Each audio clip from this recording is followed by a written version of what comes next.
Bonjour à tous, ravi de vous retrouver pour ce nouveau numéro des Matins du Sénat, l'émission qui vous fait vivre les travaux des sénateurs.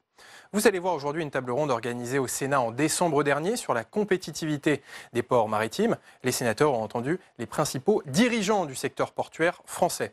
Un secteur important pour l'économie puisque les ports représentent 15 milliards d'euros de chiffre d'affaires par an et plus de 100 000 emplois. Le problème, c'est que les ports français sont à la traîne par rapport aux grands ports allemands et hollandais. Le Premier ministre Édouard Philippe a déjà annoncé une stratégie nationale portuaire en prévoyant par exemple de fusionner les ports du Havre, de Rouen et de Paris. Et puis les ports français vont devoir faire face aux conséquences du Brexit en mars prochain. Les contrôles douaniers devraient faire leur retour dans les ports de la façade nord et ralentir considérablement le trafic. Je vous laisse écouter cette table ronde. L'attention des régions est surtout portée par rapport aux conséquences du Brexit, qui effectivement risque de modifier totalement l'économie de chacun de nos ports. Et suivant la façon dont cela va se faire, c'est-à-dire est-ce qu'il va y avoir un deal ou pas réalisé, les interrogations sont plus ou moins fortes. Alors, on a deux régions qui se sont vraiment emparées du sujet, la région Bretagne, avec notamment un certain nombre de ports concernés, et puis la région Normandie, qui elle-même a fait une démarche identique et avec, disons, à peu près les mêmes intrants de réflexion. Donc le problème est, si le Brexit va arriver, on ne sait pas dans quelles conditions, et un certain nombre de questions se posent en perspective, notamment si on est sur le scénario le plus dur. Il s'agit du contrôle douanier, les droits de douane, les contrôles vétérinaires et phytosanitaires qui vont avoir une importance forte, et puis parallèlement la nécessité d'acquitter la TVA. La crainte des régions concernées est qu'on modifie totalement les flux et qu'effectivement des temps d'attente supplémentaires soient occasionnés par cela, et que, ceci étant, on modifie profondément les habitudes, tant pour le fret que pour les personnes, que pour les produits vivants qui arriveraient en France. Et cela, ça amène énormément d'interrogations et des hypothèses. Alors, chacune des deux régions de Normandie et de Bretagne ont fait valoir, et je pourrais vous donner les documents pour étayer mon propos, fait valoir donc la nécessité pour l'État et l'ensemble des opérateurs d'avancer sur le sujet, de mettre en avant très rapidement l'estimation des installations supplémentaires à mettre en œuvre, et puis d'autre part de voir au niveau des fonctionnaires d'État qu'il serait nécessaire de remettre comment cela va se passer. Donc si on prend la problématique des personnes, les cas des différents ports sont différentes, mais pour autant on a des ports avec des trafics importants, et si on ne règle pas ça, il risque d'y avoir de déports sur d'autres moyens de transport des personnes. Et sur la partie du fret, un sujet sur les files d'attente qui peuvent se faire au niveau des poids lourds qui traversent, c'est un sujet très important, puisque actuellement on a un transport des poids lourds qui se fait en H plus 20 minutes à peu près, alors que si on a tout un système de dédouanement qui n'est pas bien mis en place, qui n'est pas percutant, on risque d'avoir un allongement de la chaîne de traitement de l'entrée ou de la sortie des poids lourds par les ports maritimes français, et ce faisant d'avoir des difficultés fortes pour pouvoir contenir cela, être performant, et des risques de détour ou d'autres fonctionnements qui se feraient jour. Donc chacune des régions concernées a mis en place une réflexion, un plan, a délibéré dessus, se sont regroupées pour traiter de façon coordonnée le sujet. Et on sont en contact naturellement avec tous les opérateurs portuaires, mais aussi avec le gouvernement pour voir les voies et moyens, déjà pour, dans l'hypothèse la plus hard, c'est-à-dire s'il n'y a pas de deal, où là, ça risque de s'enclencher très vite et le mois de mars va arriver très vite. La période d'ici 2022 sera traitée différemment. Donc voilà, en quelques mots, pour pouvoir entrer dans le détail, quelles sont les problématiques que nous avons et la façon dont les régions veulent être des acteurs, parce qu'en parallèle, comme vous l'avez dit, Président, il y a la volonté pour certaines, pour les régions, de reprendre le manche dans les ports, considérant que c'était quand même en termes d'aménagement des territoires, en matière économique, et la compétence économique est celle des régions, un atout que les régions pouvaient avoir et porter. Voilà. Merci beaucoup, Monsieur Nognaud. Je vais donner la parole à Monsieur Martel, donc, qui est président de l'Union des ports de France. Merci, Monsieur le Président, Mesdames et Messieurs les sénateurs, Mesdames, Messieurs. Je suis très heureux de l'organisation de cette table ronde. À chaque fois que des parlementaires ou d'autres acteurs s'intéressent aux ports, c'est une bonne nouvelle. Quand on se compare par rapport à nos pays voisins, j'ai souvent l'impression que la France n'aime pas tellement ses ports, ne s'intéresse pas tellement à ses ports. Et pourtant, vous l'avez rappelé, c'est près de 200 000 emplois, c'est un point de PIB, hein, c'est de l'ordre de 15 milliards d'euros de valeur ajoutée. Nos ports en France, c'est un enjeu fondamental, non pas pour les ports, mais pour les industries qui ne vivraient pas si elles n'étaient pas sur nos ports. Le secteur de l'énergie, où on joue un rôle fondamental pour les énergies d'hier comme pour les énergies de demain. Sans les ports, la transition énergétique, l'éolien en mer, ce serait compliqué sur notre territoire. Rôle fondamental sur d'autres industries, automobiles, aéronautiques, agroalimentaires, enfin bref, beaucoup de secteurs qui sont implantés sur nos ports et c'est un élément de leur compétitivité. Et puis un rôle fondamental pour le commerce extérieur de la France. Et on dit souvent, on entend souvent des chiffres faux sur les parts de marché. La grande majorité du commerce extérieur de la France passe par les ports français.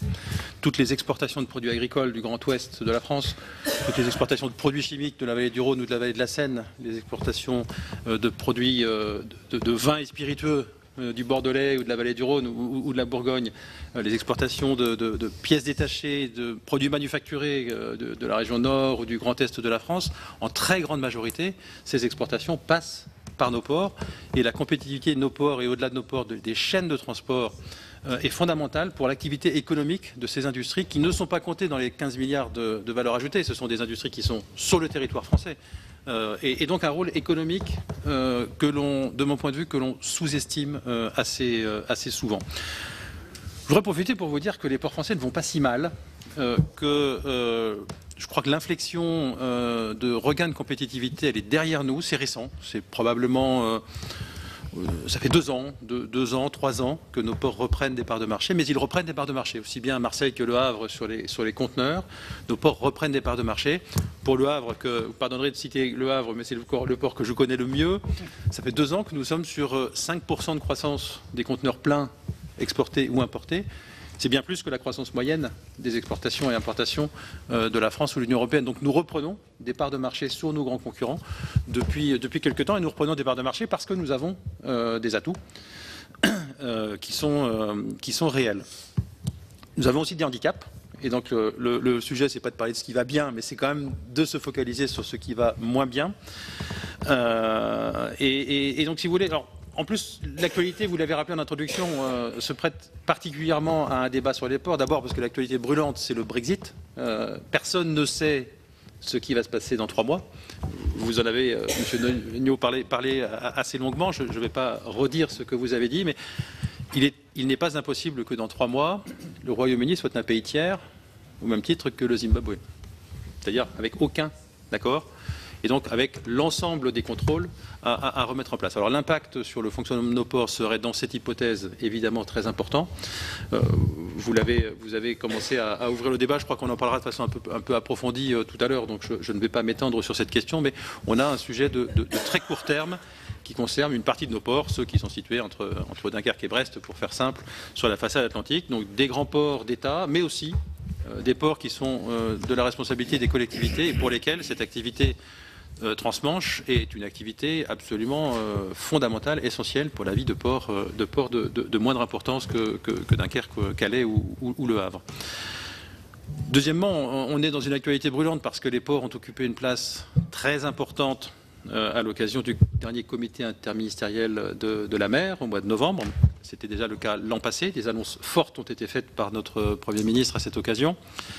Annonce forte sur la question fondamentale du modèle économique de nos ports. Alors le modèle économique, ça comprend les dispositions fiscales, puisque nos ports sont des entreprises qui sont en droit européen fiscalisées au même titre que d'autres entreprises, des entreprises avec des clients, des concurrents, des tarifs. Et ça comporte également les relations financières entre l'État et nos ports, parce que nos ports, en plus d'être des entreprises dans le domaine commercial, sont également des outils de l'État pour exercer des missions régaliennes ou des missions de service public, des missions de police, des missions de sécurité, des missions de dragage, des missions concernant l'environnement.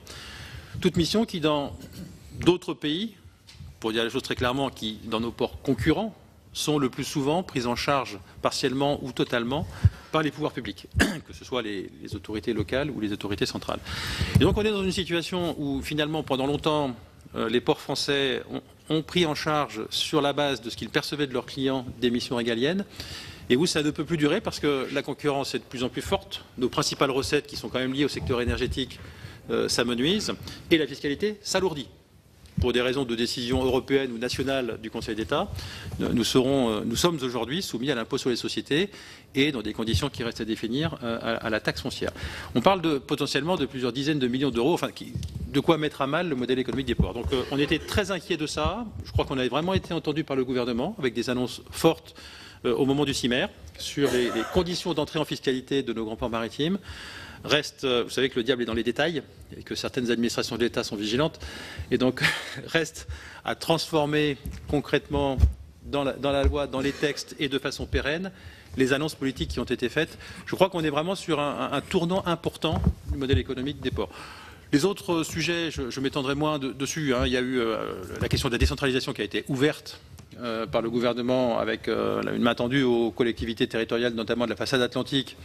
Je n'ai pas entendu que cette main ait été saisie de façon définitive. En tout cas, les discussions, s'il en existe, sont encore en cours. Un sujet de gouvernance important, où l'État a réaffirmé que sur l'axe Seine, sur la façade méditerranéenne et l'axe Rhône, et sur les Hauts-de-France, vous allez dire le nord de la France, les Hauts-de-France, la stratégie porteur de l'État devait s'appuyer sur ces trois systèmes, et que ces trois systèmes devaient précisément fonctionner comme des systèmes, avec la question d'une forte intégration sur l'axe Seine. La fusion des ports de Paris, de Rouen et du Havre a été annoncée. C'est un élément sur lequel nous travaillons depuis 7 ans sur l'axe Seine, entre ces trois ports. Et puis, avec des degrés peut-être moins avancés, une intégration plus forte sur les Hauts-de-France, avec la constitution d'un conseil de coordination, et sur la partie Méditerranée-Rhône, avec la création d'une structure, probablement un GIE, qui permettrait de faire travailler ensemble les ports qui ont à le faire. Voilà. Et puis alors quelques mesures un peu plus techniques dans la loi d'orientation des mobilités, dont j'entends avec satisfaction qu'elle est repoussée, mais pas trop. Mais ça peut encore changer, d'après ce que j'ai... Je ne sais pas s'il y a de quoi être satisfait, mais en tout cas, c'est fait. Quelques éléments techniques sur lesquels je ne vais peut-être pas m'étendre en introduction, mais qui, malgré tout, ont leur importance, notamment pour la question de gestion domaniale des ports. Je vous ai parlé tout à l'heure des points faibles sur lesquels il nous faut travailler, ou en tout cas des sujets concernant notre compétitivité. Bien entendu, l'investissement dans les infrastructures est important et c'est très lié au modèle économique, mais ce n'est pas tout. On ne peut pas se contenter aujourd'hui d'être des gestionnaires d'infrastructures lorsqu'on est un port. La gestion domaniale, à la fois remonter dans la chaîne de valeur sur les activités qui sont sur notre domaine et être compétitif pour l'implantation d'activités industrielles, logistiques, d'entrepôts sur nos ports, c'est fondamental. Et là-dessus aussi, on progresse. On a des augmentations très fortes depuis quelques années d'implantation, notamment c'est le cas sur le port du Havre, de nouveaux entrepôts. On a un troisième élément qui, pour le coup, reste un petit peu le talon d'Achille des ports français, c'est le développement des solutions multimodales, et notamment ferroviaires. Le fret ferroviaire ne décolle pas en France, alors on en parle depuis des décennies, mais malheureusement c'est encore le cas, malgré les efforts que font les ports et que font l'État et que fait le groupe SNCF. On constate malheureusement que les parts de marché ne décollent pas, et ça c'est un véritable handicap stratégique pour nos ports. Et puis... je crois qu'on n'en parle pas assez, mais on a aujourd'hui de plus en plus un enjeu relatif aux nouvelles technologies. C'est très à la mode de parler de big data, de blockchain et de tout ce que vous voulez, d'intelligence artificielle, d'Internet des objets. Mais ce ne sont pas que des mots, ce sont des éléments fondamentaux de la compétitivité des chaînes logistiques et des ports. Et donc, c'est vraiment, je crois, un nouveau... Enfin, c'est pas tout à fait nouveau, parce qu'on n'est pas si mauvais que ça dans les ports français depuis d'ailleurs assez longtemps. Mais c'est un champ stratégique de développement pour nos ports, en collaboration avec les armateurs et les acteurs de la logistique. Tout à fait fondamental. Merci beaucoup. On va justement donner la parole aux armateurs. Monsieur Rouet. Merci, Monsieur le Sénateur. Merci à cette commission de nous recevoir et d'organiser, comme le disait Hervé, un débat sur le sujet de la compétitivité portuaire et dans un moment qui est très important, notamment pour la façade Manche, donc la période pré-Brexit, puisqu'il y a une chose qui est sûre, c'est qu'il y aura une période post-Brexit. La difficulté qu'on a, c'est de savoir à quel moment, en fait, les choses vont se passer. Les armateurs, en fait, vous savez tous, Hervé a un petit peu oublié de le dire, mais en fait, c'est vrai le port est un grand organisateur et une interface entre, je dirais, deux ports. Et celui qui fait le lien, finalement, c'est le bateau, et c'est le bateau qui appartient à l'armateur. Aujourd'hui, le syndicat professionnel armateur de France regroupe quasiment tous les sociétés qui organisent du transport maritime ou des services maritimes en France. C'est une cinquantaine d'adhérents. Tous les métiers y sont représentés, puisque c'est vrai que on peut mettre sous le nom d'armateur une entreprise ou un groupe d'entreprises qui organisent du transport et de services maritimes, mais en fait il y a énormément de diversité là-dedans, puisque vous voyez évidemment dans ce qui est le plus connu aujourd'hui ou le plus visible, c'est les grands navires transcontinentaux qui sont des navires soit de porte-containers, soit de vrac, soit de transport de matières énergétiques. Mais ensuite vous avez également tout un tas de navires qui sont des navires de service, de plus petite taille pour être clair, et qui ont une importance capitale, notamment dans les ports quand il s'agit de services portuaires. Donc tous ces sociétés sont aujourd'hui donc adhérents au syndicat professionnel armateur de France. Alors c'est vrai que dans notre activité, évidemment, la sensibilité et le choix des armateurs pour les ports de charge ou de décharge, évidemment, c'est extrêmement important. Ceci étant dit, les armateurs, notamment sur la grande majorité des volumes transportés, puisque si vous prenez le tonnage transporté dans le monde, environ 50% c'est du transport de charbon et ou de minerai de fer, que l'on combine avec le transport de matières sèches céréales, et vous avez quasiment 60% des volumes transportés dans le monde. Donc c'est comme ça qu'il faut le voir. Et en fait, dans ces métiers-là, dans nos métiers, à part sur les lignes régulières, l'armateur n'a pas forcément le choix du port. C'est le chargeur qui décide où est-ce que le bateau ira charger. En fait, il prend contrat avec un armateur et il demande à cet armateur de lui organiser un transport entre un endroit A et un endroit B. Donc, notre choix n'est pas forcément concret sur ce que je viens de dire, donc ce qu'on appelle le transport du vrac sec. En ce qui concerne le transport de l'énergie, là évidemment, les ports ont également un grand intérêt à l'organisation du transport, puisque c'est l'outil de réception de l'énergie, quand on parle notamment des énergies fossiles, qui se trouve être dans un port, qui finalement donne l'intérêt à l'utilisation de celui-ci par l'armateur, donc par le bateau qui va le desservir. C'est vrai dans les deux bouts de la chaîne. Et ensuite, vous avez ce qu'on appelle chez nous les lignes régulières. Les lignes régulières, c'est quoi? C'est potentiellement le container, c'est aussi les rouliers, c'est aussi les ferries, qui eux ont, dans leur activité, planifié assez longtemps à l'avance une route qui va donc décider qu'on part d'un port. Alors, ce qui concerne les containers, ils en font plusieurs avant d'arriver au dernier et repartir dans l'autre sens. Mais si on prend le métier des rouliers ou des ferries, les rouliers qui transportent des véhicules entre des endroits de construction et des endroits de consommation, c'est les grands bateaux, vous voyez, qui transportent des voitures, par exemple. Ben, ces bateaux-là, en fait, ils connectent deux usines, enfin une usine de vente et une usine de fabrication. Et en ce qui concerne les ferries, là, vous le connaissez tous, et c'est vraiment le problème du Brexit, c'est une machine qui organise, en fait, moi je considère que les ferries, c'est un pont, mais qu'on a coupé en morceaux. En fait, on fait exactement le même métier qu'un pont, sauf qu'on le fait entre deux ports et sur la mer. Voilà, donc on ne peut pas considérer qu'il y a une typologie d'armateurs, ce qui fait que nous avons chez les armateurs français toute une différence. Certains sont à l'international, le plus grand d'entre eux c'est CMA-CGM qui aujourd'hui pèse 550 navires. Malheureusement, ils ne sont pas tous sous le pavillon français, de très loin, mais en tout cas, qui se situe entre le 3e, 4e acteur mondial de transport de containers.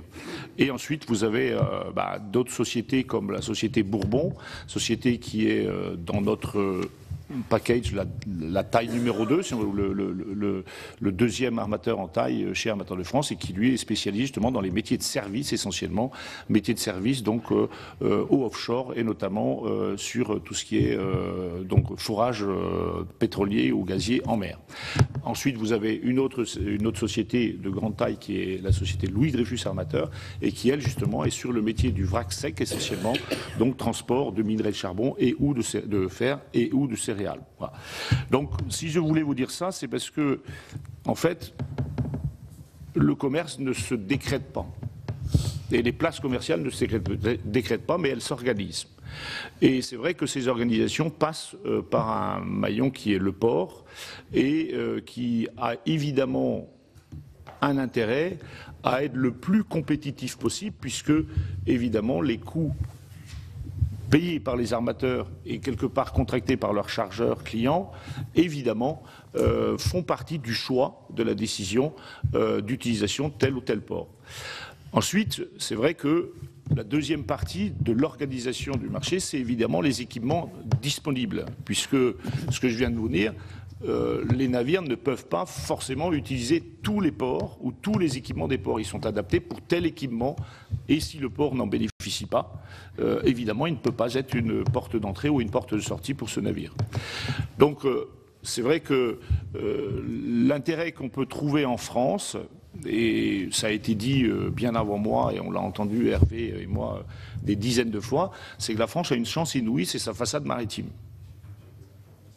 Puisque finalement, on est le seul pays d'Europe à avoir une façade maritime qui est tripartite, si on veut, ou sur 3 façades, la Méditerranée, l'Atlantique et Manche, mer du Nord. On est le seul pays d'Europe comme ça. Et puis finalement, on n'a pas forcément, même si Hervé dit que les ports vont plutôt bien, et on s'en réjouit, on n'a pas forcément, en effet, les plus grands volumes traités, malgré cette façade maritime. Alors moi, j'y vois quand même un point, c'est que nos ports sont quand même fortement diversifiés. Ce qui fait peut-être aussi d'ailleurs qu'il y a une certaine santé aujourd'hui constatée. Mais en même temps, il faut y trouver que c'est... Alors, je n'ai pas parlé des ports outre-mer, pour moi c'est la 4e façade maritime, qui est également absolument... c'est un bonheur, ça devrait être du moins, c'est une pépite. Et puis finalement, on ne retrouve pas forcément les volumes que pourraient avoir nos voisins européens. Alors, peut-être...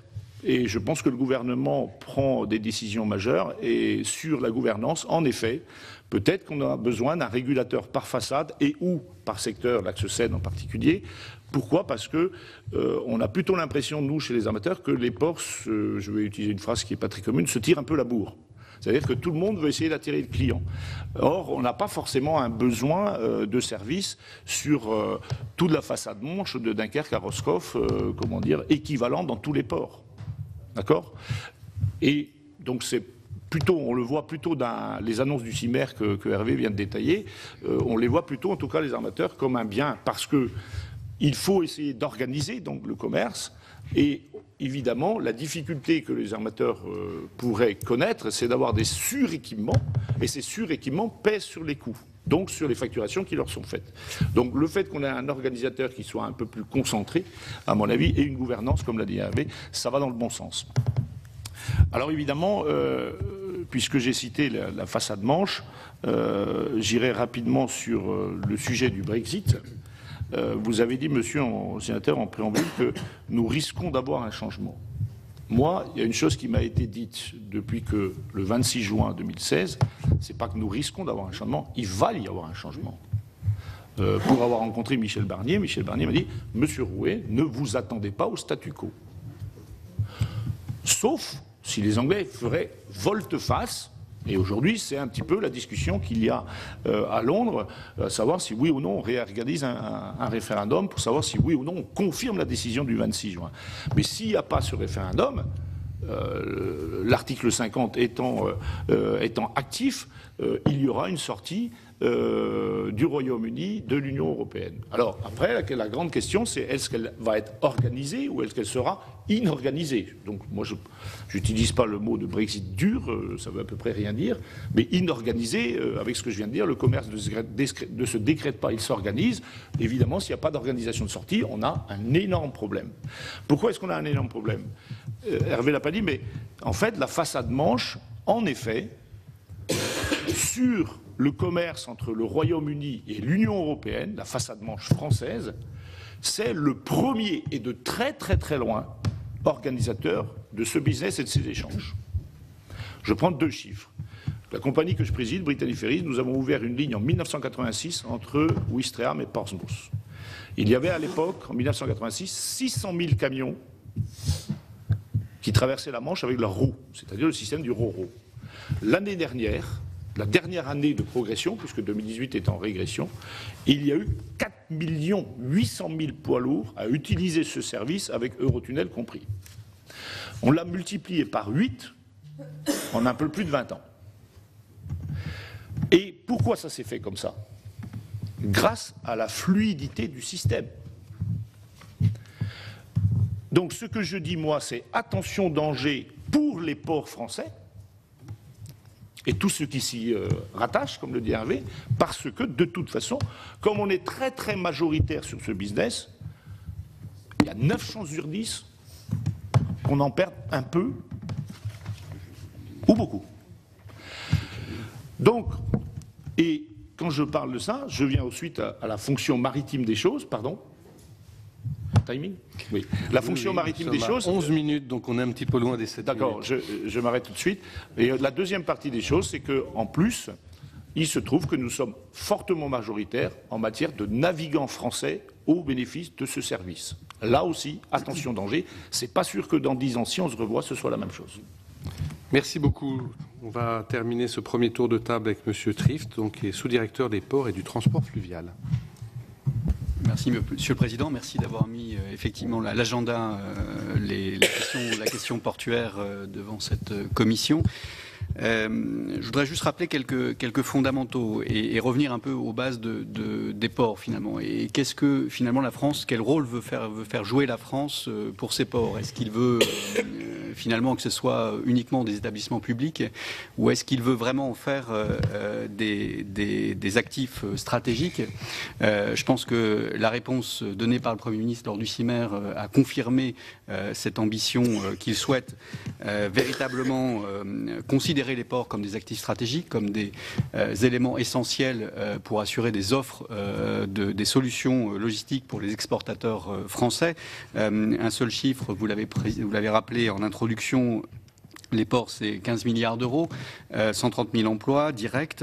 15 milliards d'euros, c'est à peu près 20 fois le chiffre d'affaires généré par l'ensemble des ports. Donc ça montre bien que finalement, la valeur économique des ports dépasse largement le seul établissement public portuaire et qu'il a un véritable enjeu économique pour l'économie française. Et donc, finalement, cet enjeu, c'est quoi? C'est de conforter la position des ports dans les grands flux de transport maritime international, côté mer, et les inscrire côté terre au cœur des chaînes logistiques de l'ensemble des exportations. Pour autant, il faut rendre plus robuste le modèle économique des ports. On l'a vu, les ports vont bien. Ils récupèrent en 2017, ils ont récupéré des parts de marché par rapport à leurs principaux concurrents européens, que ce soit sur le range nord ou que ce soit sur le sud. Donc c'est des annonces extrêmement positives. Il faut conforter leur modèle économique et le confort de ce modèle économique, ça a été principalement les annonces souhaitées, décidées par le Premier ministre lors du comité interministériel de la mer de novembre pour permettre de penser une ambition et de penser cette ambition que les ports français deviennent des actifs stratégiques au service de l'économie française. Ce modèle, le confort de ce modèle économique passe principalement par en repensant les relations financières entre l'État et ses ports, entre les collectivités et ses ports.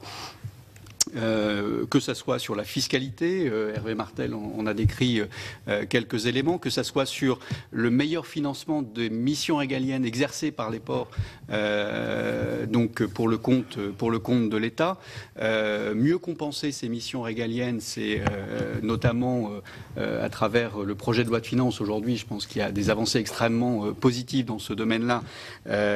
Ça permet de redégager de la capacité d'autofinancement des ports, et on parlait de la capacité d'investissement, c'est évidemment essentiel pour permettre de conforter la compétitivité de nos ports. Conforter ce modèle économique, c'est aussi, je le disais, inscrire les ports dans les chaînes logistiques, donc ça veut dire mieux organiser la gouvernance des ports, créer des axes logistiques et portuaires importants. Vous avez, avec l'Assemblée en juillet 2016, donc il y avait 3-4 missions, à la fois avec un sénateur, un député, permettant de lancer ce mouvement de renforcement de la gouvernance des axes logistiques et portuaires. Je pense que le gouvernement en a pris acte, s'y est inspiré pour notamment mieux coordonner l'activité. Vous avez raison, Jean-Marc Rouet, il faut mieux coordonner l'activité des ports à la fois sur les façades, mais aussi à la fois sur les axes logistiques et portuaires, en utilisant mieux les modes massifiés, que ce soit la voie d'eau ou le fer. Donc finalement, effectivement, c'est bien considérer les ports comme des actifs stratégiques au service de l'économie et faire passer finalement des ports qui étaient aménageurs, qui avaient un domaine dont la loi de 2008 a confié le domaine, des ports aménageurs, à des ports entrepreneurs qui soient capables de co-investir avec leurs partenaires économiques, de co-investir pour remonter dans la chaîne de valeur et valoriser au mieux leur domaine. On parlera sans doute de la loi d'orientation mobilité dans laquelle un article permet de conforter cette capacité des ports, de donner aux ports cette capacité de tirer davantage de valeur économique de leur domaine, de façon à, comme dans les ports du range nord, notamment à rééquilibrer la part entre les droits de port et puis les redevances domaniales. Le CIMER, voilà, le CIMER, c'est un peu ça, c'est traiter, conforter ce modèle économique pour penser la stratégie de demain et porter une véritable ambition portuaire. Et je pense que, à travers les décisions du Premier ministre, ce confort du modèle économique a été est aujourd'hui acté. Un mot sur le Brexit. Alors, effectivement, le Brexit amènera en cas d'absence d'accord certainement le rétablissement de contrôles douaniers, vétérinaires et de sûreté pour les marchandises échangées avec le Royaume-Uni. Je vous le rappelle, le Royaume-Uni, c'est 75, les échanges entre la France et le Royaume-Uni, c'est 75 millions de tonnes, 64% assurés par le port de Calais et 23% par le port de Dunkerque, mais c'est aussi jusqu'à la façade, jusqu'en Bretagne, puisque l'ensemble des autres ports représentent à peu près le reste, c'est-à-dire une dizaine de pourcents des trafics assurés avec le Royaume-Uni. La France s'y prépare. La France s'y prépare sur 2 horizons de temps. À court terme, c'est-à-dire comment le 29 mars prochain ou le 30 mars prochain on fait pour assurer en cas de Brexit sans accord, on appelle le Brexit dur, mais le Brexit sans accord douanier. Comment on s'y prépare ? Sur le court terme, à travers notamment la capacité des ports de se doter de voies de circulation séparant les flux intracommunautaires des flux des pays tiers, par exemple la création de zones de stationnement pour éviter les files de camions qui remonteraient le long des autoroutes, notamment du nord de la France, des zones de stationnement, des hangars permettant les contrôles douaniers et phytosanitaires. Et tout ça, ça demande à la fois un peu d'argent, et donc en accord avec les autres États membres, la France a demandé et obtenu auprès de la Commission. Elle a obtenu fin septembre que lors du dernier appel à projet du mécanisme d'interconnexion en Europe, son volet transport soit bien inclus les ports. Et donc il y aura 65 millions d'euros sur les 100 millions d'euros qui seront réservés au projet de liaison transfrontalière pour la connexion et le développement des ports maritimes. Et notamment, ça couvrira les ports de Brest, Roscoff, Saint-Malo, Cherbourg, Caen, Dieppe notamment. Donc elle s'y prépare en permettant, effectivement, en demandant à la Commission européenne de contribuer au financement lié à cet événement structurant qui est le Brexit. Elle s'y prépare aussi en proposant un projet de loi d'habilitation autoriser le gouvernement à légiférer par ordonnance, qui permettra, l'objectif de cette loi, c'est quoi?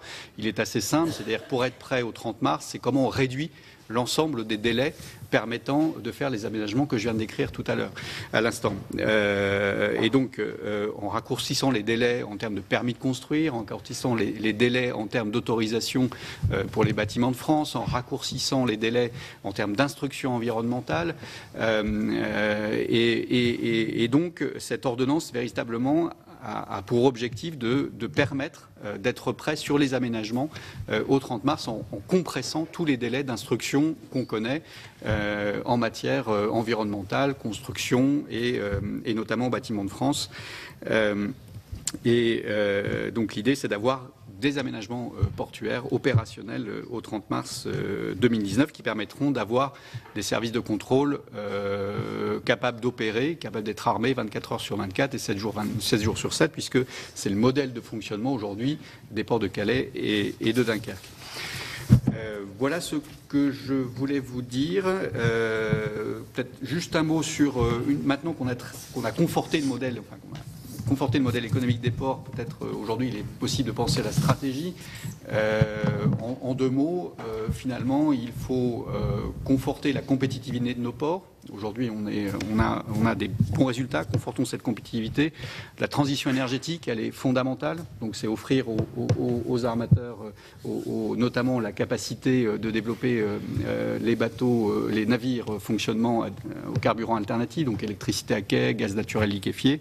Et puis, c'est la digitalisation des chaînes logistiques. Faire en sorte que le passage de la marchandise soit le plus performant possible et le passage à la fois physique et le passage dématérialisé.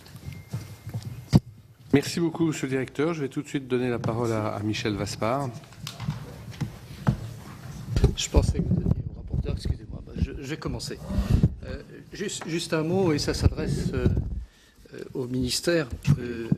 On a bien entendu Elisabeth Borne, elle l'a dit ici, je crois que c'est le 21 novembre, enfin peu importe, oui, je crois que c'est ça, effectivement il y avait bien eu 65 millions d'euros de dégagés pour un certain nombre d'équipements et d'aménagements sur les ports français, y compris du réseau global, c'est-à-dire Bretagne et Basse-Normandie. Je mets après un peu à part les autres ports. Notamment Calais, Dunkerque et Le Havre aussi, qui est un cas un peu particulier. Néanmoins, d'après ce que je sais, le budget, la France doit financer entre 30 et 50% des fonds européens de ce que mettra l'Europe pour ses équipements. Hein, c'est exactement le cadre. Or, quand on regarde le PLF 2019, il n'y a aucune ligne. Sauf à me tromper, il n'y a aucune ligne. Hein, j'ai eu l'occasion de rapporter le budget sur les ports il y a quelques semaines. Il n'y a aucune ligne. Alors comment fait-on? On a rappelé lors de notre réunion avant ce débat que s'il n'y a pas d'accord, s'il n'y a pas de deal le 30 mars, on est dans une situation quand même particulièrement difficile. Ça a été expliqué par plusieurs et notamment par Jean-Marc Hurway. Donc il va falloir qu'on aille vite. Il va falloir qu'on aille vite et au niveau des financements, et au niveau des infrastructures nécessaires, et au niveau des recrutements. Voilà. On n'a rien vu sur le PLF 2019, hormis ce que nous avait annoncé Gérard Darmanin sur un nombre, je ne sais plus, c'était 300 ou 400, 350 douaniers. Ça, c'est le premier point. Juste une remarque également sur un plan purement financier par rapport à ce qu'a dit le président de l'UPF. Je comprends fort bien qu'étant donné qu'il n'y avait pas de taxe foncière, vous ne payiez pas de taxe foncière ni d'IS, que ce soit effectivement problématique pour les ports aujourd'hui, puisque c'était quelque chose où vous étiez exonéré. Je mets un peu à part les deux néanmoins, je me permets de vous le dire, je mets un peu à part les deux, parce que les deux ne sont pas de même nature. Les taxes foncières, ça va être pour vous une charge fixe, donc là il va falloir y faire très attention et regarder comment, avec l'État, ça peut avoir le moins d'impact possible sur les ports français. Concernant l'IS, le problème est un peu différent, parce que vous pouvez jouer aussi sur les amortissements, tout dépend des investissements que vous allez faire, et puis en tout état de cause, l'IS est proportionnel aux bénéfices. Donc, vous voyez, quand on assimile les deux de la même manière, je trouve qu'il faut faire un tout petit peu attention parce que ce n'est pas du tout de même nature au niveau d'un compte de résultat et d'un bilan. Moi, j'aurais aimé vous poser deux, trois questions. Vous avez dit, à fort justement d'ailleurs, qu'en 2017, il y avait une amélioration sensible de trafic portuaire en matière de containers, c'est vrai. Par contre, c'est vrai aussi qu'on a pris beaucoup de retard en matière de compétitivité sur les ports français par rapport aux ports extérieurs et notamment aux ports les ports du Nord, que ce soit Rotterdam, Anvers et Bruges, etc. Il faut effectivement remettre en place une véritable stratégie de reconquête. Cette stratégie de reconquête, elle passe aussi, de mon point de vue, je vous donne un avis personnel, ce n'est pas une question, par une évolution de la gouvernance des ports en général et des grands ports en particulier, en associant peut-être davantage à la fois les entreprises et les opérateurs. Si je me permets de vous dire ça, c'est parce que lorsque je suis allé visiter le port du Havre, j'ai été assez impressionné, comment dire, pour ne vexer personne. Surtout devant une élue du Havre. Hein. Faites attention. Une certaine réserve, on va dire, ou voire distance entre la gouvernance du port et les opérateurs. Alors qu'on est dans une compétitivité de ce type, c'est une concurrence internationale et chacun a le même intérêt, même si on sait bien que les intérêts parfois sont un petit peu différents. Mais l'intérêt, c'est de gagner des parts de marché et d'améliorer la compétitivité globale, que ce soit des opérateurs ou des gestionnaires de ports. Ça, c'est une remarque que je me suis faite et qui m'a un peu posé problème. Et puis, si j'en veux aussi pour preuve, c'est le rapport de la Cour des comptes, qui notamment est très critique sur la position de l'espace multimodal du Havre. Je pense cet exemple précis.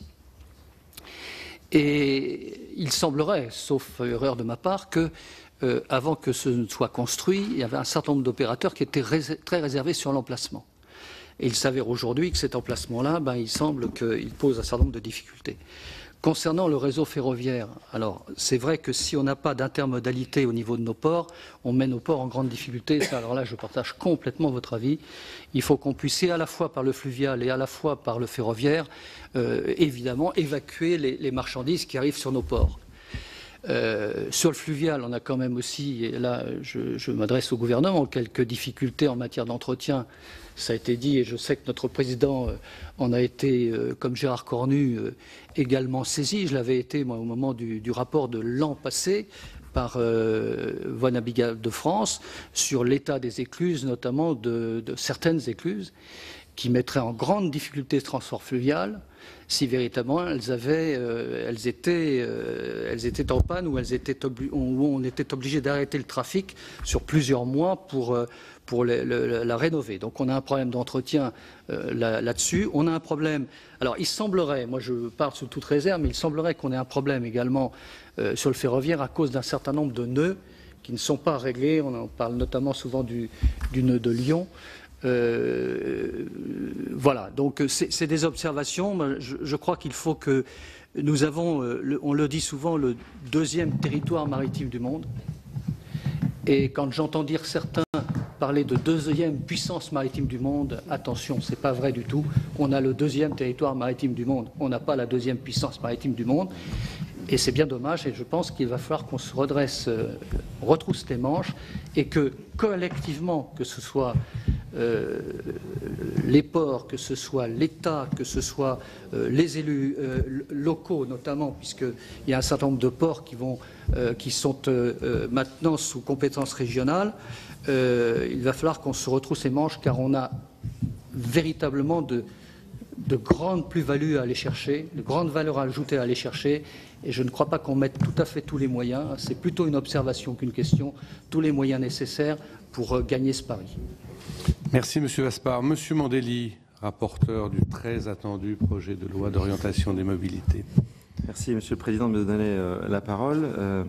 C'est vrai que cette table ronde vient à point nommé. Merci d'avoir organisé parce que nous sommes en pleine audition de la loi d'orientation des mobilités et que je considère que les échanges que nous allons avoir sont partie intégrante de ces auditions, même si je reste disponible évidemment et à l'écoute de toutes vos contributions, quelle que soit leur forme. Nous avions eu l'occasion, il y a quelque temps maintenant, au travers de la loi économie bleue ou loi Leroy, de régler en partie un certain nombre de sujets concernant les ports et en particulier sur la gouvernance. On a un certain nombre de sujets dans la LOM qui nous intéressent également, et je pense en particulier à l'article 35, 37 et 41. Donc si vous voulez bien, je vais vous poser des questions sur ces articles de façon très, très concrète. Sur l'article 35, donc on a une interrogation sur la clarification engagée, permise par cet article, l'intention du législateur européen, et notamment notre collègue Philippe Juvin, qui avait envoyé un courrier au président du Sénat sur le sujet, était clairement d'exclure les grands ports maritimes du champ d'application de la directive concession 2014-23 de l'Union européenne. En outre, le cas traité dans la décision du Conseil d'État du 14 février 2017 semble relever de l'évidence. Le besoin exprimé par le grand port maritime de Bordeaux, qui était à l'origine, allait bien au-delà du cadre traditionnel des conventions de terminal. Aussi, ces questions s'adressent aux différents intervenants. L'article 35 vous semble-t-il nécessaire aujourd'hui? J'ai une conviction sur le sujet, mais je vous pose la question. La clarification opérée se fait-elle au profit des ports français ou à leur détriment? En clair, est-ce qu'ils seront plus attractifs et compétitifs avec cette clarification juridique ou non? Comment procèdent les autres grands ports européens? Ont-ils recours à des conventions de terminal ou au cadre plus rigide des concessions de services?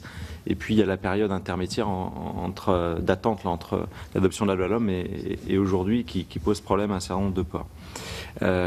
Sur l'article 37, je voudrais recueillir l'avis de l'Union des ports de France et de l'administration concernant la transposition d'un règlement européen, d'une directive européenne concernant la sûreté des navires et des installations portuaires, et l'avis d'Armateurs de France concernant le travail de nuit des jeunes gens de mer. Sujet que nous avions abordé dans le cadre d'économie bleue, mais qui n'avait pas été forcément traité.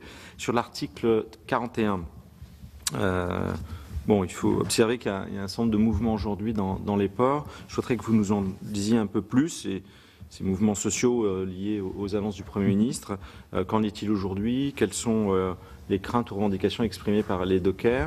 Sachant que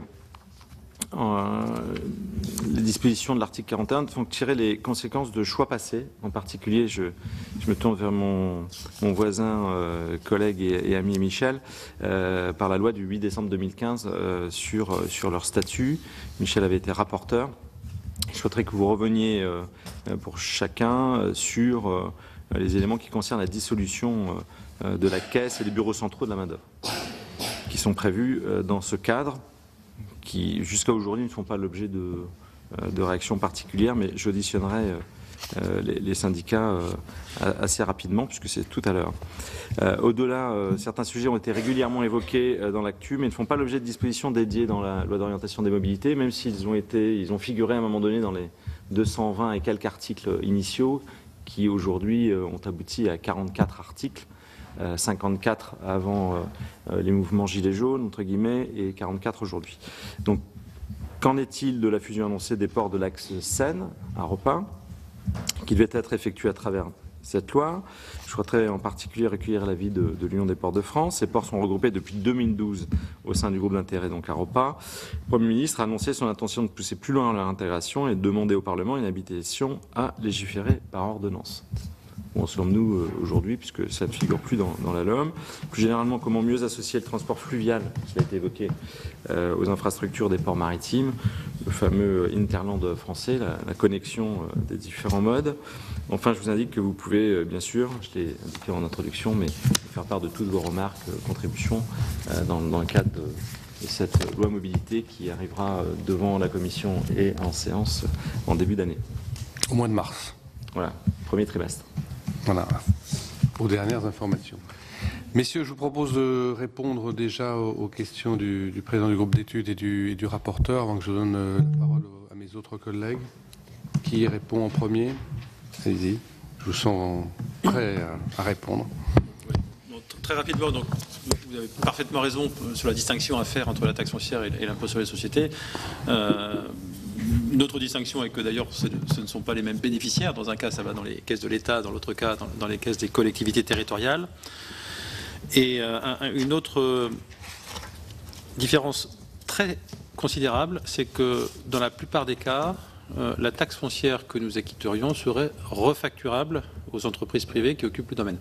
Et donc ça peut avoir un impact direct très très important sur la compétitivité, voire la viabilité de certaines activités économiques qui sont implantées sur nos ports. Sur l'impôt sur les sociétés, tout à fait d'accord, ça dépend du résultat, ça dépend de notre stratégie d'investissement. Et d'ailleurs, la principale disposition qui est envisagée pour répondre à cette problématique, c'est d'autoriser en loi Pacte, je crois, les ports à procéder à l'adoption d'un nouveau bilan d'ouverture qui permet de réévaluer certains actifs, d'en augmenter la valeur, d'augmenter donc les amortissements et de réduire ainsi la base de calcul de l'impôt sur les sociétés. Sur le ferroviaire, on est d'accord. Vous parlez que d'infrastructure, je voudrais quand même insister sur le fait que l'infrastructure est une chose. D'abord, ça coûte cher et ce n'est pas toujours l'alpha et l'oméga de nos difficultés. Gros sujet sur l'accès au réseau, les conditions de capacité, de sillon, comme on dit dans le jargon, d'attribution des sillons pour les activités de fret ferroviaire, que ce soit en termes de priorité par rapport au transport de passagers ou que ce soit en termes de délai, parce que le besoin de la logistique ne s'exprime pas 10 ans avant. Autant pour des passagers, je dis 10 ans, j'exagère, hein, c'est de l'ordre de plusieurs années, autant pour le fret ferroviaire, le besoin s'exprime plus tard. Et donc on travaille d'ailleurs avec SNCF Réseau, notamment sur l'axe Seine avec le préfet Philiseau, pour trouver les moyens de pré-réserver de la capacité pour le fret ferroviaire, mais c'est quelque chose de très difficile. Et puis, je dis souvent, les marchandises ne votent pas. Et donc, c'est toujours difficile d'arbitrer en faveur d'un train de fret et au détriment d'un train de voyageurs. Et puis, l'autre sujet fondamental pour le fret ferroviaire et le transport combiné en général, c'est la question du modèle économique. Question du modèle économique, qu'on le veuille ou non, un train, ça va toujours se comparer à un camion. Et lorsque le camion est moins cher, eh ben c'est cette solution-là qui est utilisée. Donc ça touche aux questions d'aide publique, d'aide à la pince, d'aide au transport combiné, ça touche aux questions de tarification du réseau ferroviaire en France. Et en tout état de cause, eh ben, si c'est pas compétitif, ça passe pas. Et donc il y a de l'argent public à mettre pour que ça passe. Il y a de l'argent public à mettre parce que les trains, c'est moins de pollution, c'est moins de congestion sur les routes, c'est ce qu'on appelle des externalités. Enfin, il y a un enjeu, il y a un impact positif pour la sphère publique qui justifie d'y mettre de l'argent public. Et puis dernier point, je suis 150% d'accord avec vous sur le fait que une place portuaire, la compétitivité d'une place portuaire, ça dépend de la bonne entente entre l'ensemble des acteurs privés entre eux, les acteurs privés et les acteurs publics. Et je dirais même dans votre sens, d'accord, c'est un élément de mon projet stratégique de ces 5 années et probablement l'élément sur lequel on a le moins bien réussi. Un port, c'est quelque chose de compliqué, c'est une alchimie, c'est un ensemble d'acteurs qui, quelque part, ont un partenariat de nature horizontale. C'est-à-dire que l'autorité portuaire publique fournit des infrastructures, mais le navire, il a besoin d'avoir des quais qui sont bien construits, il a besoin d'avoir un pilote, il a besoin d'avoir un remorqueur, il a besoin d'avoir un manutentionnaire, il a besoin de tous ces services, dans le cadre vraiment d'un partenariat, au sens normal du terme, horizontal, entre autorités portuaires et l'ensemble des acteurs privés. Chacun de ces acteurs ayant ses intérêts propres, évidemment, et cherchant à capter un maximum de la valeur qui est créée par le passage portuaire. C'est bien naturel, c'est la règle du marché.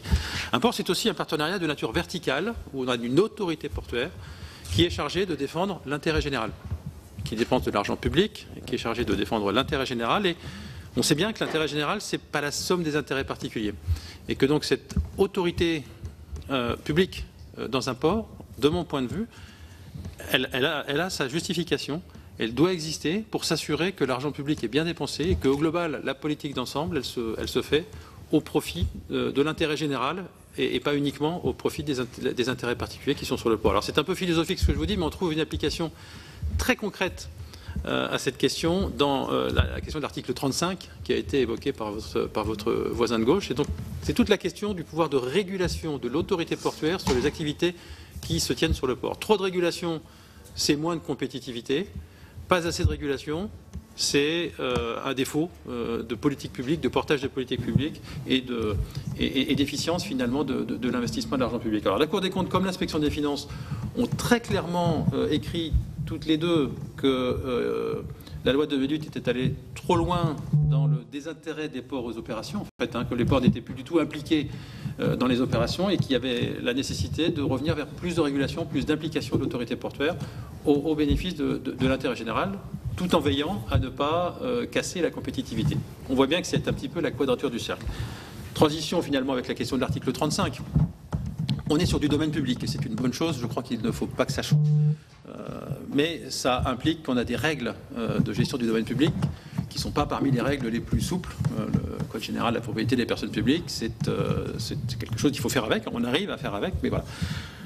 On a finalement deux situations possibles dans les ports. Une simple occupation temporaire du domaine, on signe un contrat comme un bail dans le secteur privé et l'occupant fait ce qu'il veut.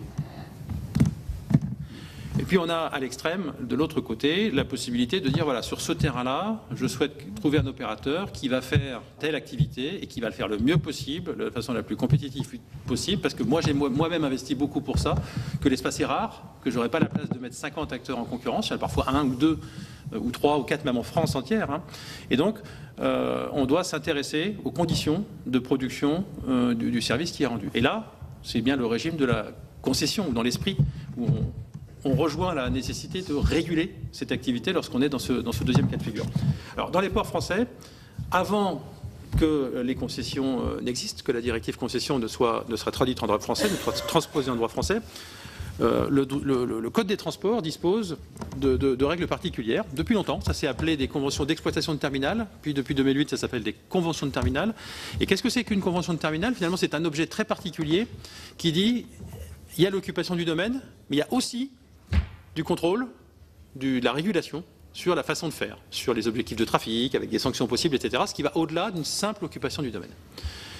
Ensuite, la France a transposé, de façon incomplète d'ailleurs, la directive concession européenne, mal transposée, a surtransposé, enfin, l'a transposée uniquement dans sa dimension service public, concession de service public. Alors que le droit européen dit la concession, ça peut être du service public, mais ça peut être une concession de travaux, une concession de service qui n'est pas du service public.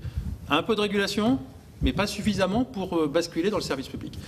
Finalement, exactement ce qu'on avait voulu faire avec les conventions d'exploitation de terminal, puis les conventions de terminal. De la régulation, mais pas trop.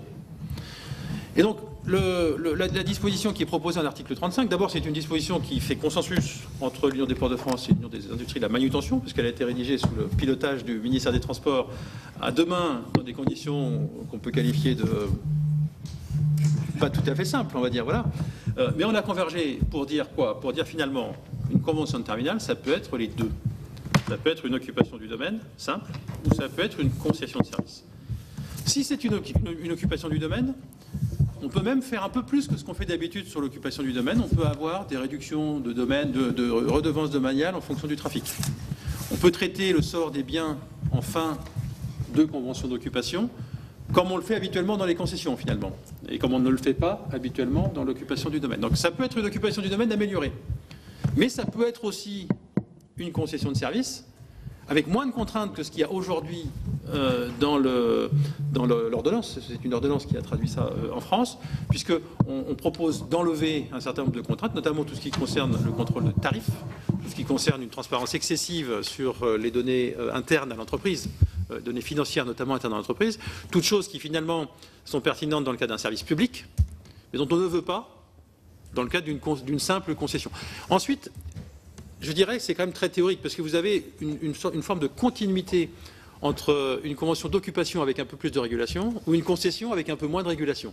Et c'est bien ce qu'il y a dans le contrat qui fait au final que le contrat sera adapté ou pas à l'activité en fonction de chaque cas précis. Alors je vais prendre des exemples.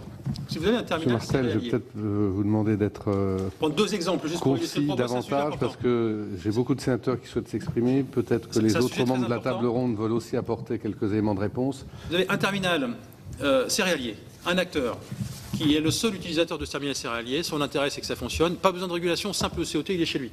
Il faut qu'on puisse faire ça. On n'avait pas le droit de le faire en théorie avant. Il faut qu'on puisse faire ça. Donc on a besoin de sécuriser le fait que des conventions de terminal peuvent être de simples COT avec très peu de régulation. En tant qu'élu de Seine-Maritime, je suis particulièrement intéressée par la perspective de la fusion des ports à repas dans le cadre de la réorganisation sur l'axe Seine. Alors, la perspective d'un régulateur par façade a été évoquée pour une meilleure efficacité, une meilleure compétitivité. Et c'est vrai que, en particulier, les ports de l'axe Seine n'ont pas réussi à conquérir les parts de marché que l'on pouvait attendre, même si vous avez évoqué qu'il y avait un mieux. Malgré tout cela, reste insuffisant, et en particulier au vu des investissements qui ont été faits. Et je rejoins mon collègue Michel Vaspart sur la distinction nécessaire à faire entre la puissance économique et les atouts géographiques. Alors, mon propos concerne la collaboration, donc telle qu'envisagée dans ce nouveau dispositif, et qui pose des questions de fonctionnement, d'une part, et d'autre part, on peine encore aujourd'hui, en tout cas les acteurs locaux peinent aujourd'hui à être convaincus d'une réelle efficacité. Alors, ma première question concerne un doute qui demeure sur des éléments qui doivent être nécessairement précisés, en particulier la question des personnels et celle de leurs conditions de travail et celle de leur statut. Et on sait que dans nos ports, c'est une question particulièrement épineuse. Dans ce port qui serait un nouveau port maritime et fluvial, si tel devait être son nom. Deuxièmement, vous avez insisté, et c'est tant mieux, sur le rôle déterminant et le rôle sous-estimé des acteurs de ces ensembles portuaires. Alors, si la fusion doit être effectivement au service des acteurs, tant mieux.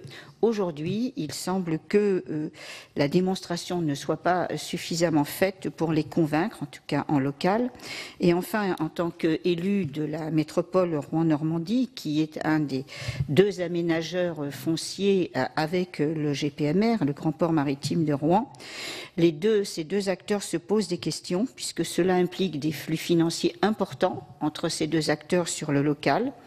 Et aujourd'hui, ils s'interrogent parce que la nécessité de disposer d'un interlocuteur local est indispensable. L'inquiétude naît de cette difficulté à percevoir qui sera l'interlocuteur. Or, vous avez dit, Monsieur Martel, que justement, ce qui fait la réussite, c'est lorsque les acteurs s'entendent bien. Est-ce que cette nouvelle organisation ne risque pas d'avoir des conséquences sur cette coopération efficace, en tout cas en local? Je vous remercie. Merci beaucoup, Monsieur Houlgat. Merci, Monsieur le Président. Juste, puisqu'on a parlé des douaniers, replaçons les choses dans leur contexte. Le chiffre de recrutement de la douane est de 700 sur 3 ans, 2018, 2019, 2020. Le ministre Gérald Darmanin nous avait dit qu'on était à mi-chemin, donc il y avait 350 qui étaient opérationnels. Donc je pense que le complément arrivera par la suite. Le CIMER a été cette année extrêmement productif, puisqu'il a mis en place ou annoncé 82 mesures. On en parlait un peu tout à l'heure. Moi, je trouve dommageable quand même que nous soyons, entre guillemets, suspendus aux annonces du CIMER et que, je ne sais pas comment s'est opérée la concertation amont, mais le Sénat n'a pas été, me semble-t-il, consulté ou concerté pour le CIMER. Alors, on a bien compris que la première partie des mesures s'inscrit dans la volonté de bâtir une économie maritime et portuaire qui soit à l'échelle des défis du XXIe siècle. Parmi ces défis, donc les défis économiques, on en a parlé, il y a un certain nombre de mesures, c'est vrai, pour transformer, pour passer ce qui est indiqué dans le CIMER, c'est-à-dire du port aménageur au port entrepreneur, et il y aura un complément sur la partie domanialité. Par contre, en ce qui concerne les défis environnementaux et numériques, j'ai rien vu. Donc, est-ce qu'il y a des choses qui vont permettre notamment d'accompagner, je pense aux armateurs, dans soit de nouveaux carburants, de nouveaux modes de propulsion, ou soit tout simplement dans l'application de l'échéance 2020 Marpol pour pour la réduction des émissions en soufre, et on sait que le problème du soufre se pose avec acuité.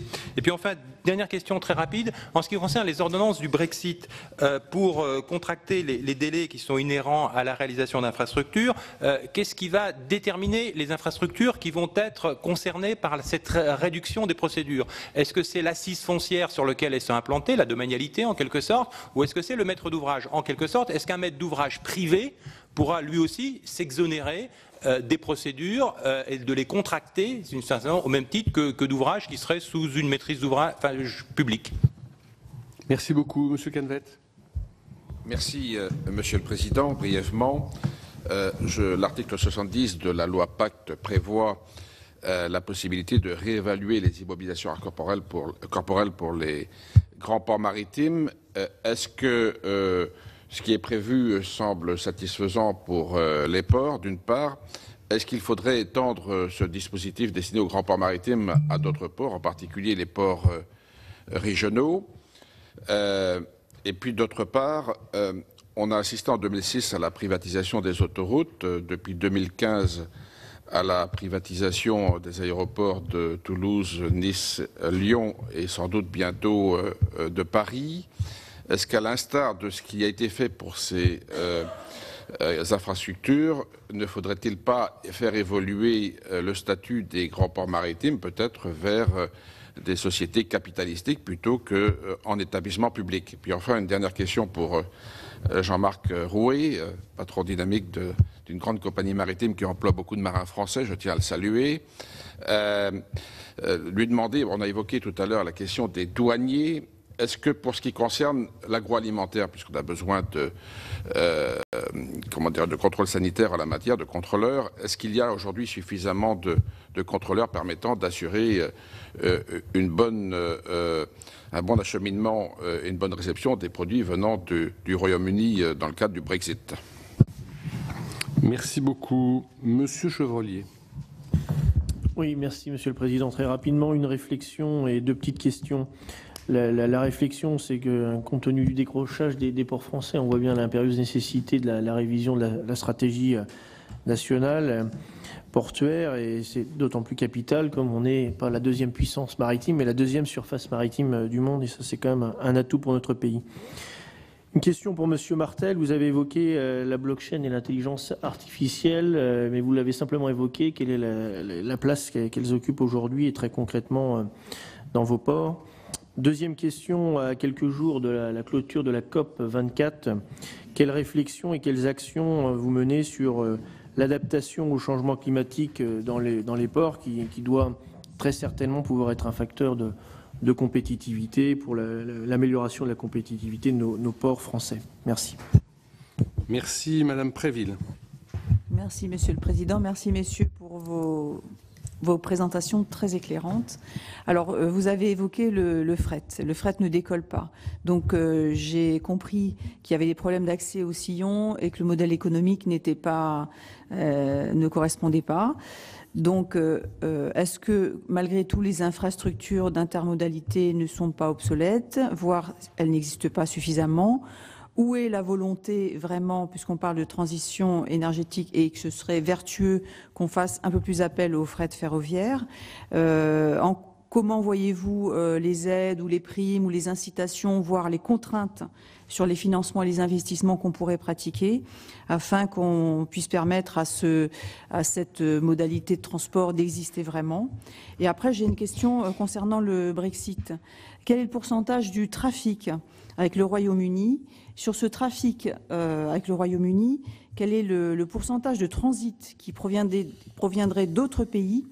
Et est-ce que cela ne changera pas à terme les transits éventuels par le Royaume-Uni, vu le Brexit? Et est-ce que les autres ports européens n'ont pas les mêmes problématiques que nous? Voilà, merci. Merci. Enfin, Madame Filleul. Merci, Monsieur le Président. Merci aux intervenants pour leur présentation. Moi, je serai très synthétique. en 3 points, j'allais dire. Le premier qui consiste à vous rendre compte d'un état d'esprit. Je suis élue des Hauts-de-France et je voulais vous dire que parmi les acteurs économiques, acteurs du port de Dunkerque, mais aussi de Calais, et parmi la population, il y a vraiment une grande inquiétude par rapport à la perspective du Brexit. On sait, pour ne prendre que l'exemple du port de Dunkerque, que c'est la fluidité du trafic qui attire les poids lourds vers Dunkerque, et que si nous devions rater le rendez-vous du Brexit, eh bien, c'est le port de Rotterdam qui attirerait vers lui les poids lourds. Donc, il ressort, en tout cas dans l'état d'esprit des acteurs et de la population, un sentiment d'impréparation et d'absence de réactivité de l'État par rapport à cette échéance du Brexit dont je voulais vous rendre compte. Mon deuxième point concerne la question de l'analyse de notre manque de compétition ou de compétitivité des ports français. Voilà des décennies qu'on dit que la France échoue ou est moins compétitive que les autres États parce que nous n'avons pas de complémentarité entre les ports français. Nous n'avons jamais réussi à les faire travailler ensemble et à s'entendre sur des stratégies communes. Et donc, ma collègue Nelly Tocqueville parlait de la question de la fusion des régulateurs, mais j'ai vraiment le sentiment, et je voudrais avoir le vôtre, sur le fait que l'actualité nous impose aujourd'hui de forcer le destin.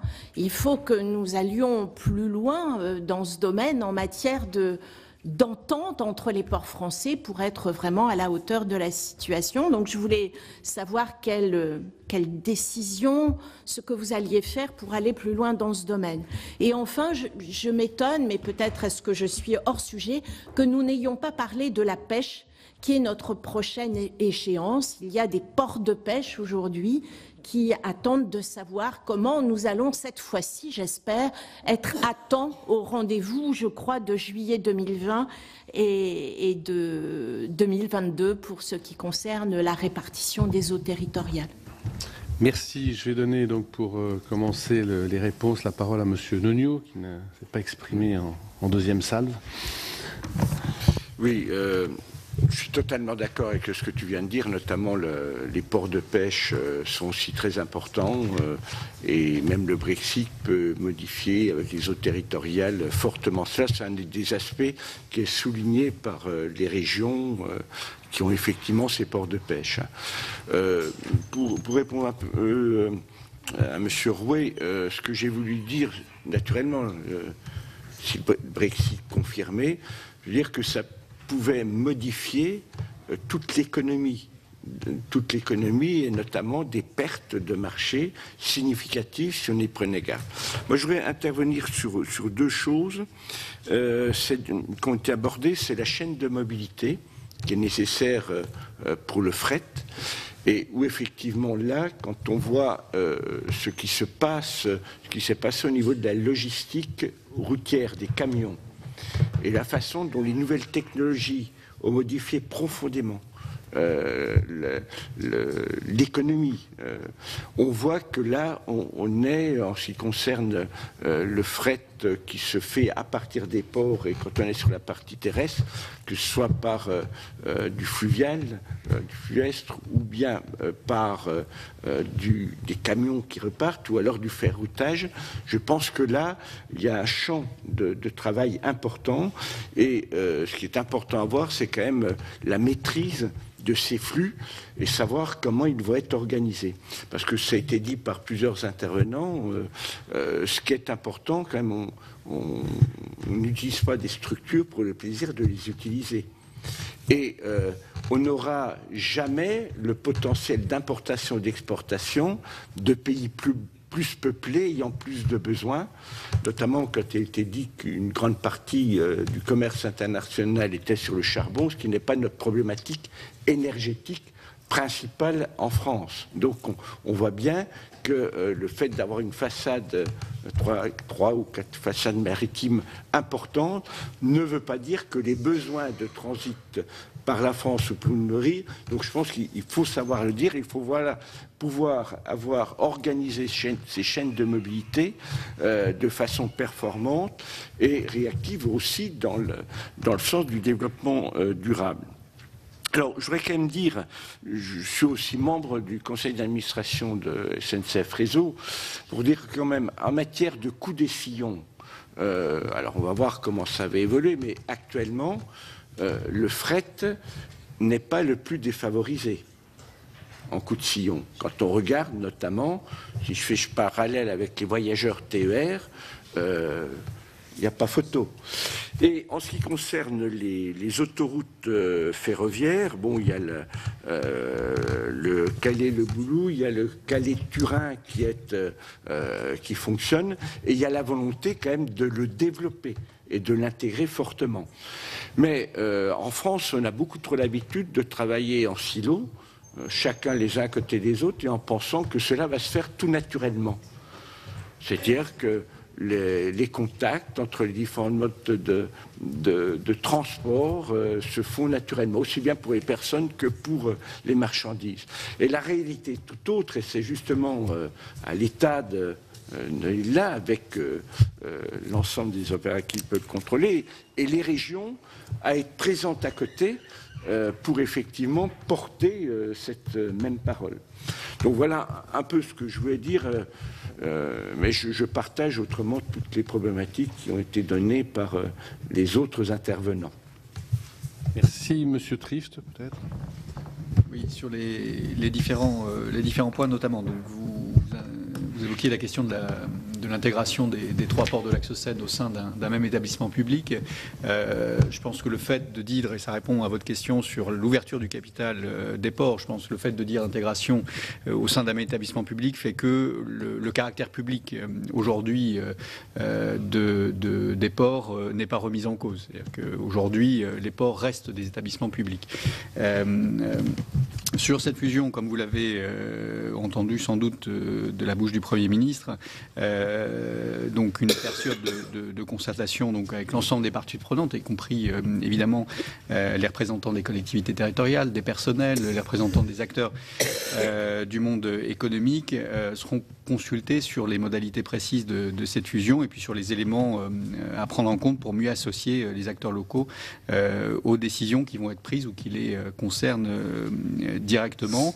Un préfigurateur devrait être nommé prochainement pour piloter notamment toutes les questions, les modalités un peu pratiques qui se posent derrière cette intégration et qui évidemment sont nombreuses. Elles concernent l'organisation d'établissements, du futur établissement, elles concernent la question de la gestion des accords d'entreprise, la question, enfin tous ces champs-là aujourd'hui effectivement qui représentent une masse de travail considérable. Est ouvert et sera sans doute piloté prochainement par le préfigurateur.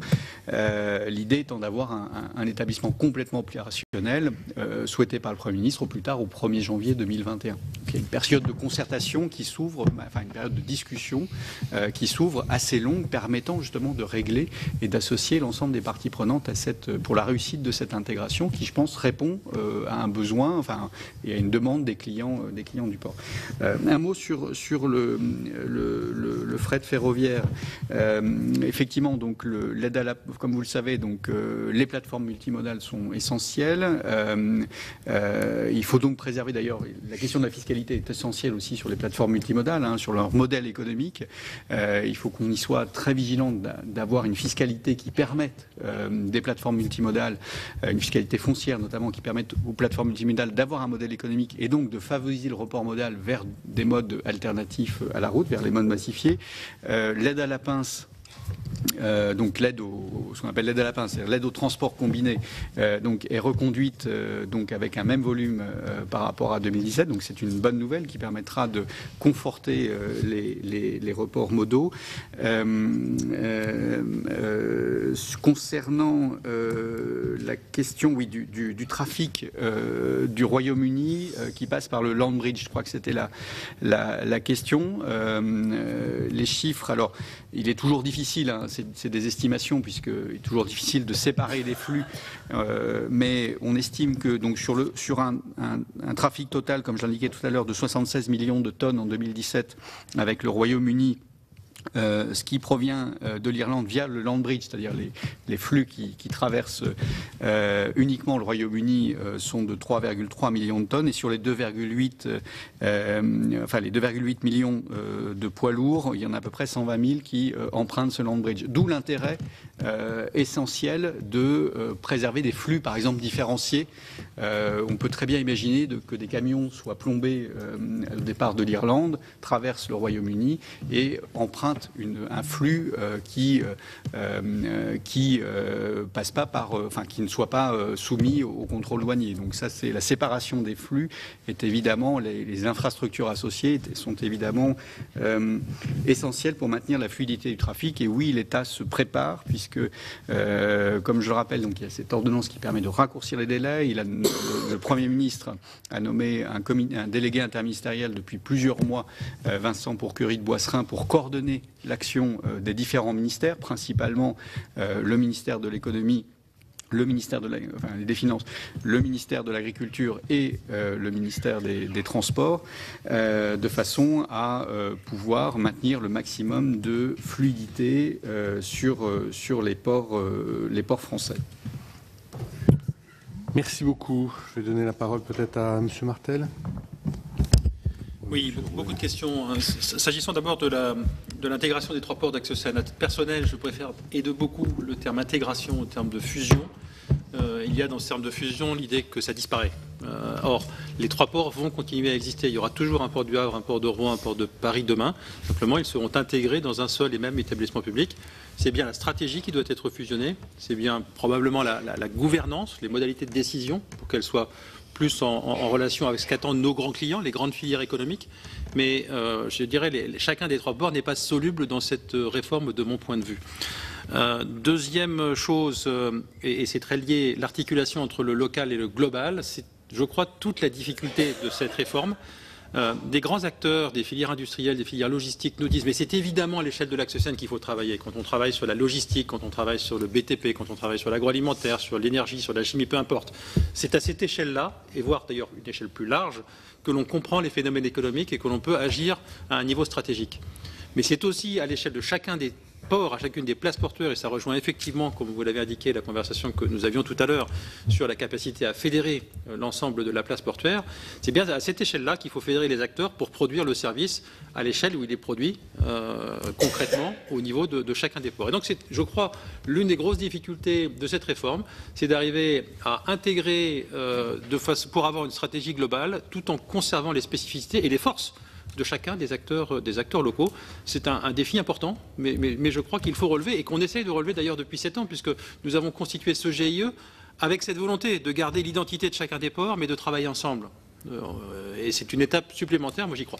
Troisièmement, les questions des salariés, et notamment de leurs représentants syndicaux, on les entend, elles sont évidemment légitimes. Je crois qu'il y a des réponses qui s'imposent, mais c'est dans le cadre de la gouvernance de la mise en place de ce projet qu'elles doivent être apportées. Pour répondre à une question qui a été posée tout à l'heure, ça ne figure pas en loi l'homme aujourd'hui, mais je comprends que la ministre a été chargée par le Premier ministre d'une concertation et qu'on peut envisager que ça fasse l'objet d'un amendement du gouvernement, je ne sais pas. En tout cas, c'est la volonté claire du Premier ministre, telle qu'il a annoncé dans le cadre. C'est ce que j'ai entendu. Donc, c'est bien l'objectif. Deuxièmement, sur la question des sociétés anonymes. Alors, on vous a répondu que non, c'était pas prévu, mais votre question, c'est est-ce que c'est souhaitable? Donc, je vais vous donner mon avis sur cette question. Je pense que c'est une fausse bonne idée. Je pense qu'il faut que les ports fonctionnent comme des entreprises. Assurément, les ports doivent fonctionner comme des entreprises. Mais rien n'empêche à l'établissement public de fonctionner comme une entreprise. On recrute librement des salariés. Il y a très peu de fonctionnaires au sein des grands ports maritimes. Au-delà des capitaineries, ce sont des salariés de droit privé qui sont recrutés. On a un comité d'audit, on a un comité des risques, on a une démarche qualité, on est certifié. Plusieurs domaines, on est certifié dans le domaine de l'environnement, de la qualité, de la sécurité, de la sûreté, bref, toutes les démarches d'entreprise peuvent être menées dans le cadre d'un établissement public et il faut le faire plus qu'on ne le fait aujourd'hui. En revanche, on a des dimensions extrêmement publiques. des missions purement régaliennes. On est propriétaire du domaine public de l'État, du domaine public des ports aujourd'hui. Et ces missions-là, on le voit bien d'ailleurs dans la privatisation des aéroports, ça pose un certain nombre de difficultés. La question de propriété du domaine, il y a des solutions, mais c'est compliqué. Et puis, on le voit aussi dans le cas des aéroports, ça pose la question de la régulation de l'autorité aéroportuaire par l'État. Les sociétés aéroportuaires qui ont été créées, elles ont un contrat de concession, un contrat de régulation économique. Et il faudrait analyser, c'est pas le lieu aujourd'hui, analyser la capacité de l'État, des GAC en l'occurrence, à réguler ces aéroports. Je pense que le partenariat monté stratégique, enfin pas le partenariat, la tutelle, ou l'exercice de l'État actionnaire en fait par rapport à ces établissements publics peut très bien fonctionner dans le cadre de l'établissement public. Et puis, disons les choses, c'est chiffon rouge pour nos personnels. L'idée d'une transformation en société anonyme qui est l'antichambre de la privatisation, c'est clairement chiffon rouge pour les représentants du personnel et je crois que le jeu n'en vaut pas la chandelle. Ce n'est que mon avis, mais je vous réponds très franchement à cette question. Sur les nouvelles technologies et sur le smart port et le green port, il y aurait beaucoup à vous dire. Sur le green port, pardon, on parle en anglais, mais d'abord pour vous dire que depuis l'année de la COP21, en fait, on a résolument, pour l'axe Seine, je vais parler du port que je dirige, parce que ce sont des stratégies plutôt locales et qui peut-être, enfin en tout cas je ne suis pas capable de vous en rendre compte au niveau national. Sur la partie Green Port, on a depuis la COP21 structuré une démarche dans ce domaine qui porte à la fois sur le report modal, on en a parlé, plus de fluvial, plus de ferroviaire, moins de camions sur les routes, qui porte à la fois sur le service aux navires, électricité à quai, l'avitaillement en gaz naturel, qui porte sur la transition énergétique, l'économie circulaire sur nos zones industrielles, très très gros sujet pour nous, et qui porte, c'est plus gadget, mais sur l'entreprise éco-responsable en tant qu'entreprise nous-mêmes, même si on pèse extrêmement peu dans la zone, mais symboliquement c'est important. On travaille sur nos plans de déplacement, sur le plan de gestion des déchets, enfin, comme toute entreprise, sur une démarche RSE. Donc une démarche green extrêmement structurée à l'échelle du port du Havre comme à l'échelle de l'Axe. Sur le smart, je le disais tout à l'heure, c'est fondamental. Là encore, à différentes échelles, on est avec l'agglomération du Havre candidat dans le cadre du PIA3 comme territoire d'innovation de grande ambition, TIGA. Donc un enjeu sur le thématique Smart Port City. Donc le port et la ville souhaitent être smart. Je ne vais pas rentrer dans le détail parce que ça prendrait énormément de temps, mais voilà. En tant que port, on a créé un groupement d'intérêt scientifique avec les douanes, une SS2I locale, l'Université du Havre et nous, où on travaille avec l'ensemble des acteurs privés pour précisément traduire ce que peuvent être les traductions des nouvelles technologies dans nos métiers. Et sur la question de la blockchain, par exemple, nous avons pris ce sujet-là sur notre produit TIMAD, qui est le système d'information des matières dangereuses. Comment utiliser la technologie blockchain sur ces questions-là. Plein d'autres sujets d'innovation, mais directement opérationnels, qui sont traités dans le cadre d'un groupement d'intérêt scientifique qui conduit notamment à la construction d'une halle technologique, c'est-à-dire un espace où on teste en grandeur réelle les solutions que l'on souhaite mettre en place sur ces nouvelles technologies. Et puis c'est un peu plus gadget, mais chaque année nous organisons un hackathon. Un hackathon, on met sur la table l'ensemble des données, énormément de données, et puis on a des geeks qui passent la nuit à réfléchir qu'est-ce qu'on pourrait en faire, et ça peut conduire à des petites choses. Exemple, depuis le mois de septembre, nous avons un partenariat avec Waze, l'application, qui interface le système Waze avec notre système d'information pour informer en temps réel de l'ouverture des ponts, des écluses, des travaux que nous avons sur d'autres réseaux routiers. Il y aurait plein d'autres exemples sur la qualité de l'air, fourniture d'informations en réel. Les nouvelles technologies, je le redis, c'est vraiment un sujet très important pour nous. Je n'ai pas répondu à tout le monde, mais je crois qu'il va falloir que je m'arrête.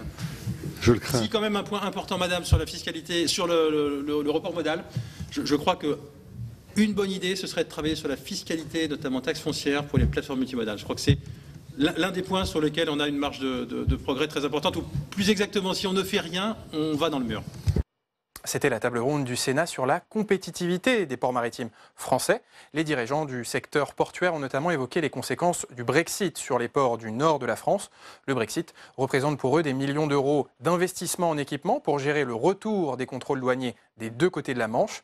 Et puis les protagonistes de cette table ronde ont également salué la stratégie nationale portuaire présentée en novembre dernier par Édouard Philippe. Cette stratégie vise à simplifier la fiscalité des ports et à mieux intégrer 3 axes portuaires, l'axe de la Seine, l'axe Rhône-Méditerranée et les ports du nord de la France. Cette stratégie sera mise en place dans la future loi d'orientation des mobilités, un texte qui a été reporté au mois d'avril à cause du grand débat national qui commence demain. Vous pourrez revoir tous nos programmes sur notre site internet publicsénat.fr. Très bonne journée sur les chaînes parlementaires.